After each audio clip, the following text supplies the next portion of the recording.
Welcome once again to Living in the 21st Century. Joining me today is Vasyl Shavchenko, former Transportation Minister of the Ukraine.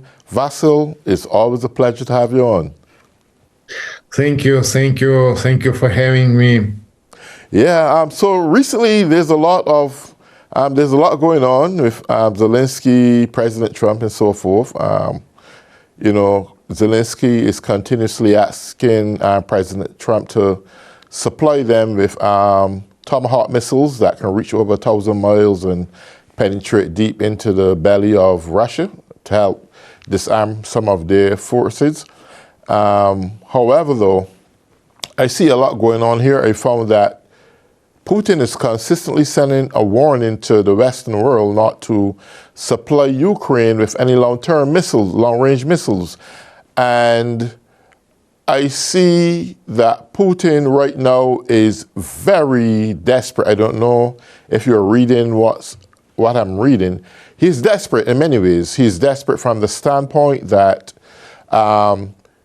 his economic structure is dilapidated. He had lost more than 1 million soldiers, a lot of billions of dollars in equipment. He also is vulnerable to his people. He can't, under no circumstances, walk away from this war empty-handed. He cannot give up and say, well, we won anything, because he didn't win anything, and that would not sit well with the Russian people. So he's between a rock and a hard place, and when folks become so desperate, they can do desperate things. And the last thing I would like him to do is think about going nuclear, because I don't know what the other part of the Western world will do if it should come to that point. But I don't see any peace treaty signing shortly. He can't afford to do that unless he walk away with something. Zelensky is sitting and holding on tight to his beliefs. They're not going to give any part of Ukraine to Russia. Now, where do you see this whole activity is heading right now? I'd like to express only my opinion about it. Yes, sure.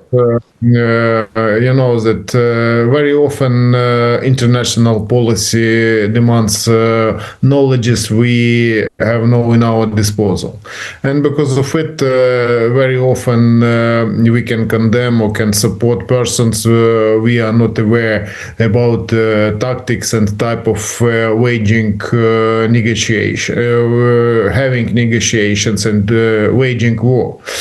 And in this case, I'd say that United States President has own tactics to communicate with both sides this war.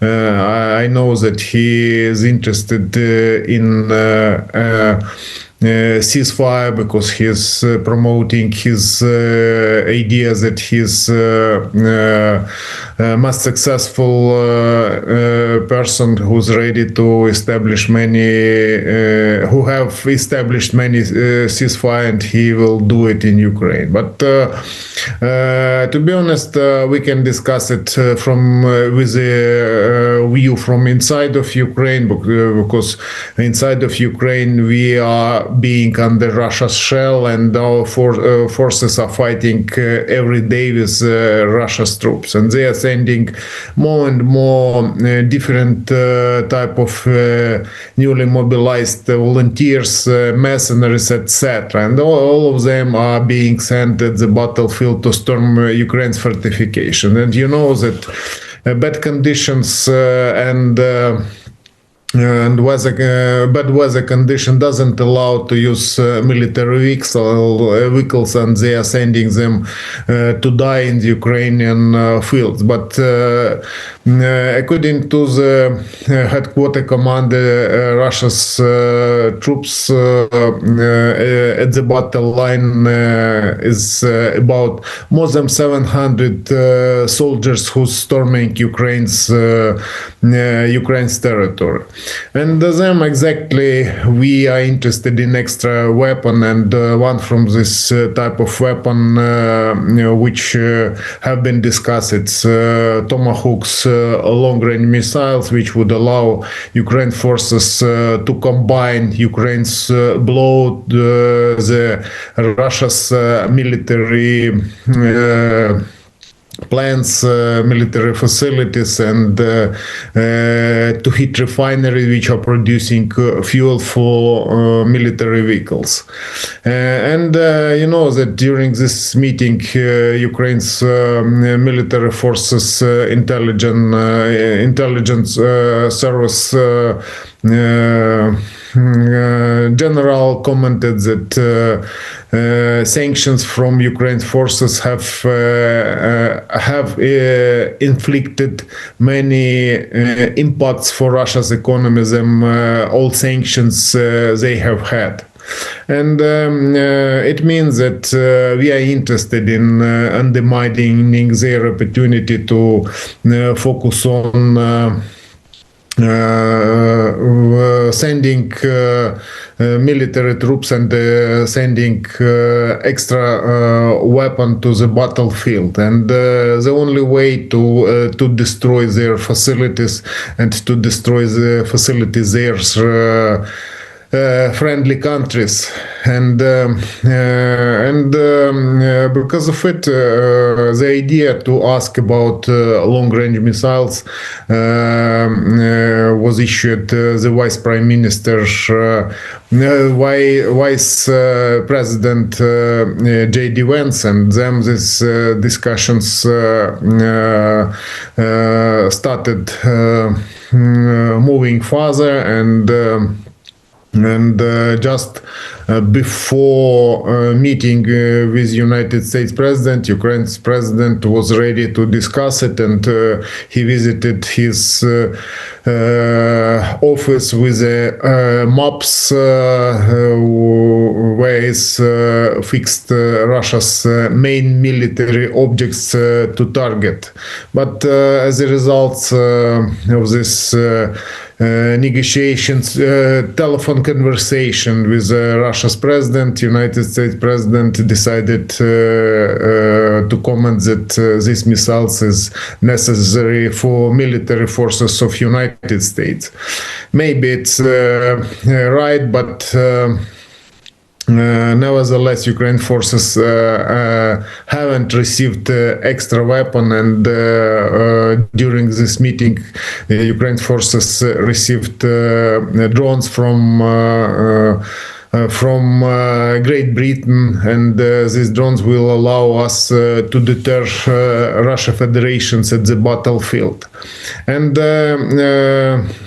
concerning negotiations with Russia's president, I'm not sure that it's type of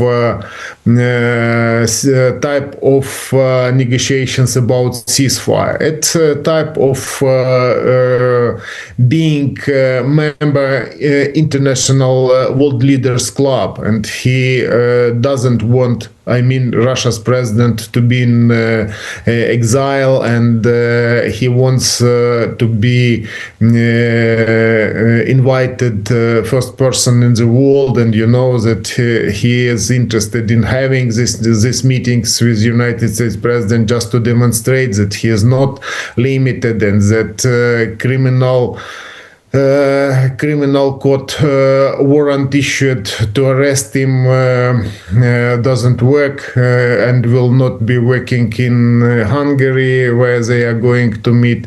And I think that he is interested to demonstrate it to the world society. Now we can see that world order is destroyed, and United Nations doesn't fulfill their duties, because you know that United Nations main duty to prevent war between countries and to use different sanctions and different instruments against countries who's attacking their neighbors, and in this case it doesn't work, and it means that world order doesn't work, and it means this organization has no might to prevent it. And now we can see that United States President is ready to have negotiations, fulfilling role the mediator who's ready to establish ceasefire, because he is able to do it. And time will show, and we have seen many times that when Russia Federation is trying to bully, to frighten their neighbors and world countries' leaders, it means that something wrong at the battlefields. You know that we have had many informations that they are trying to move further. They have casualties. They are losing more than 1,000 soldiers every day, but they are still sending them to die, and they are still storming. And very often they are wasting soldiers, or sometimes they can move for 10 or 20 meters ahead, or maybe 100 meters ahead, and this is results of their storm operation, their so-called war for 3 days, and I can see that now they tried just before it. They tried to use their nuclear weapon carrier, and this carrier exploded at the launch station, and international investigators confirmed that last attempt they have had 4 attempts to launch long-range missiles which can carry nuclear weapon, and all of this launched collapsed. And it means that the nuclear weapons in Russia's Federation maintaining is not good, or doesn't exist, and we don't know what kind of this weapon, and it looks like bluff, and this bluff works better than weapon at the battlefield, and the weapon they have in own disposal. And it seems to me this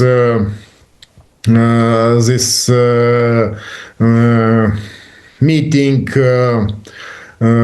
when United States President will have negotiations or will in touch with Ukraine's president will have nothing important, and I'm afraid that it's a type of shifting negotiations, because the only way to make Russia Federation to sign ceasefire, we have the only instruments. It's sanctions, which would allow them to stop weaponizing and to stop them their opportunities to fight at the battlefield.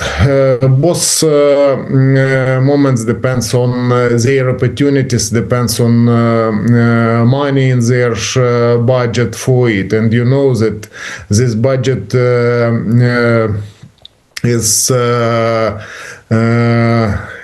is not appropriate for waging war. For example, they have stopped development. They will not have development for the next year, and they have big problems with the forming this year budget. And because of it, they are cutting their expenditures, but they are cutting expenditures for Russians.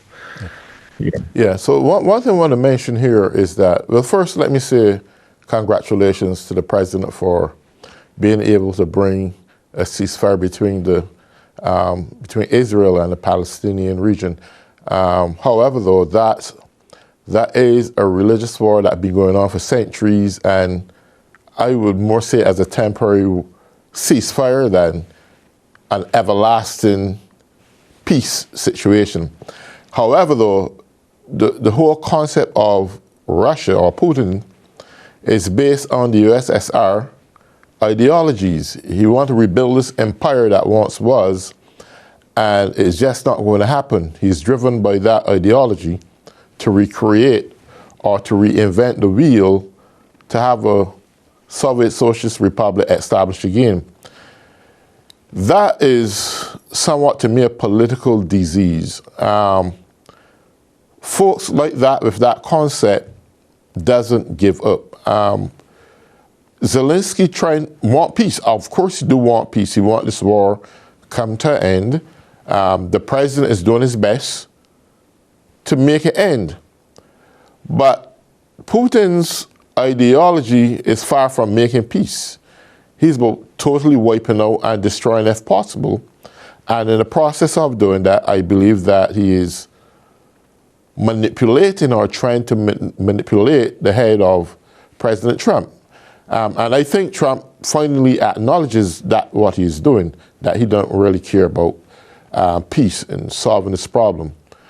And you would have recognized that recently he consistently intensified his bombardment on Ukraine. Well, let me say congratulations again to the Ukraine for destroying one of their major oil refineries. I think it was yesterday or last night. I think that was a good accomplishment. I hope that the president can make a choice to give Ukraine those long-term missiles, that it would give Putin something realistic to think about.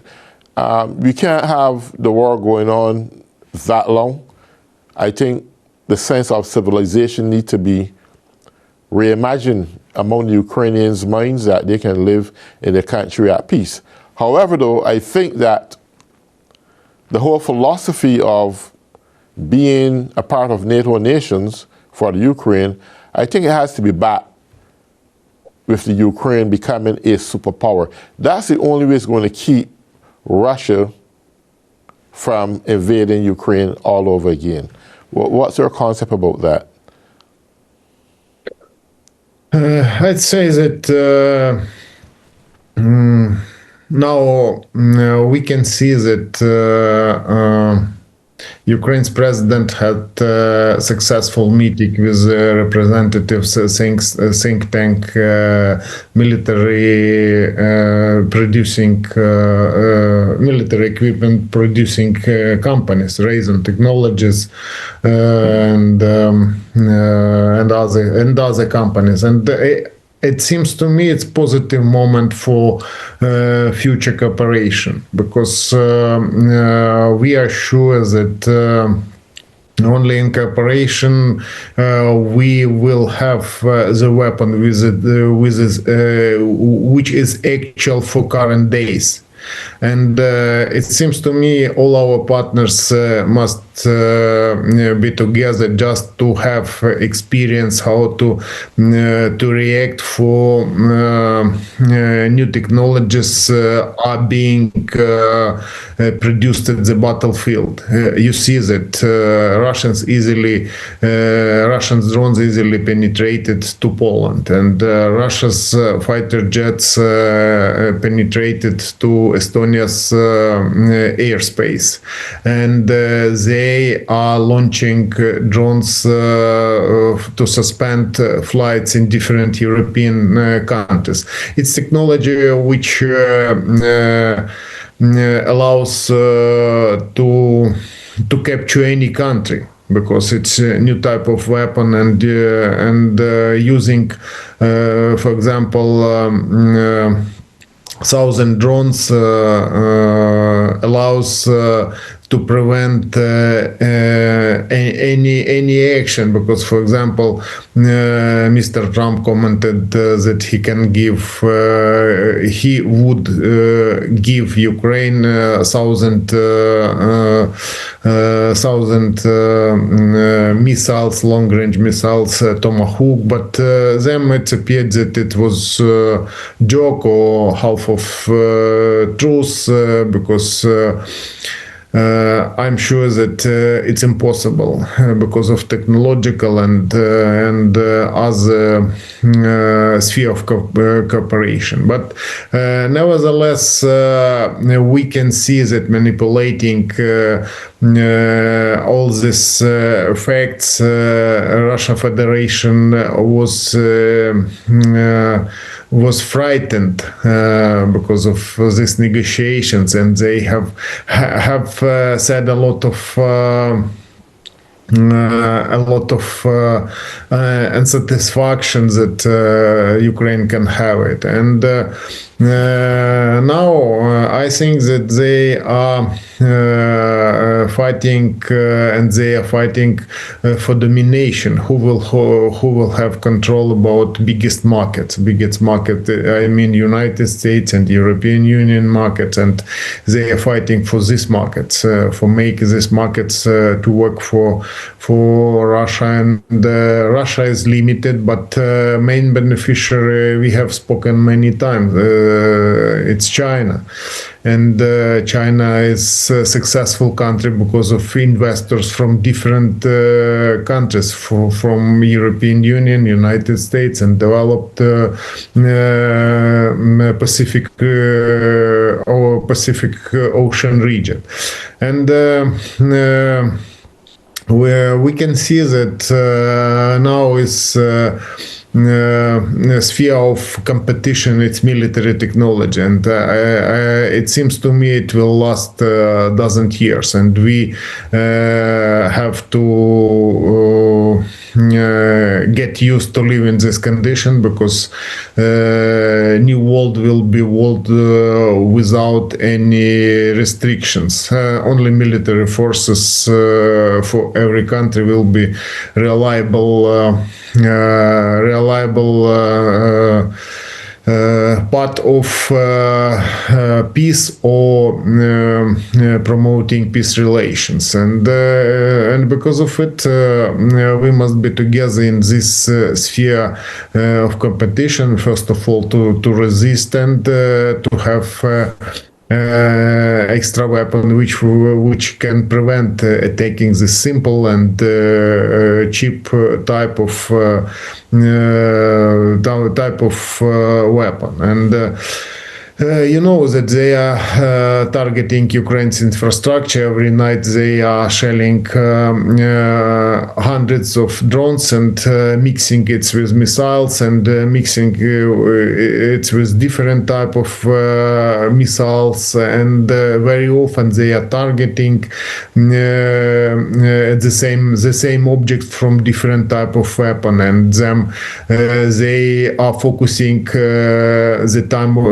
the attack timing at the same moment when one object is attacked from different type of weapon, and actually this tactics doesn't allow to repel all this combat elements.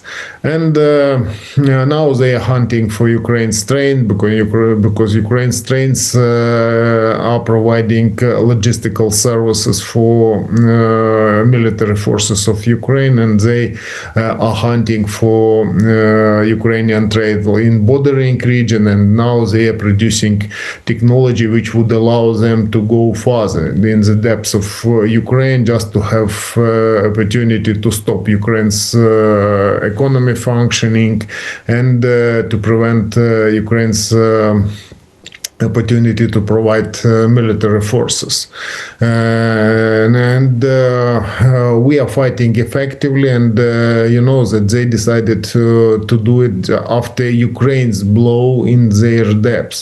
Russia has a lot of weak points inside of Russia Federation, and first of all its logistical points which are responsible for redirecting different type of goods. You know that they are transporting China's goods by railway transport through Belarus and Poland to Europe, and that they are transporting military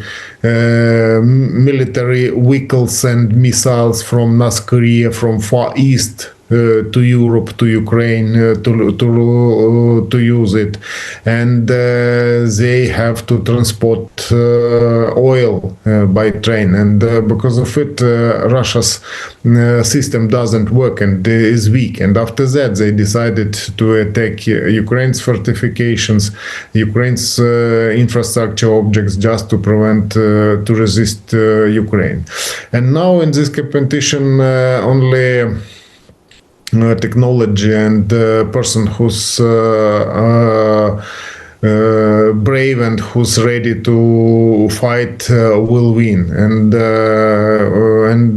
negotiations about ceasefire is interesting, but inside of Ukraine we